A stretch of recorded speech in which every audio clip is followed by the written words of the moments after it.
මුලින්ම අපි කතා කරොත් ඕගොල්ලන්ගේ ඉතිහාසය සාමාන්‍ය පෙළ විභාග ප්‍රශ්න පත්‍රය බහුවර්ණ ප්‍රශ්න 40කින් සමන්විත වෙනවා.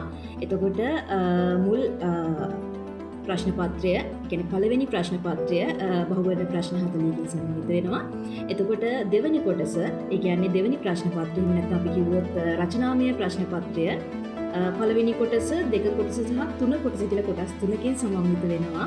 එතකොට ඒකේ පළවෙනි කොටස විශේෂයෙන්ම සිතියන් ගැන ගත්තාම ලංකා ඉතිහාසයේ ස්ථාන 12ක් ලකුණු කරන්නත්, ඒ වගේම ලෝක සිතිය සම්බන්ධයෙන් ස්ථාන 6කුත් වෙනවා. එතකොට එතනින් ලකුණු 18ක් හම් වෙනවා. ඒ වගේම ඊළඟට පළවෙනි ප්‍රශ්න පත්‍රයේම තියෙනවා බහුවර්ණ ප්‍රශ්න 4කුත්, රූප සටහන් 2 බැගින් 4 බැගින් 8කුත්. එතකොට පළවෙනි කොටස සමස්ත වශයෙන්ම ලකුණු 30ක ප්‍රමාණයක් වට හම් වෙනවා. ඒ වගේම දෙවෙනි කොටසෙන් ඔයා විශේෂයෙන් 10 ශ්‍රේණිය සහ 11 ශ්‍රේණිය ලංකා ඉතිහාසය සම්බන්ධයෙන් ප්‍රශ්න 4ක් තෝරා ගැනීම සිද්ධ කරන්න ඕන. ඒ වගේම තුන්වෙනි කොටසෙන් ලෝක ඉතිහාසය සම්බන්ධ ප්‍රශ්න වලින් ඔයා ප්‍රශ්න එකකට උත්තර ලියන්න ඕන.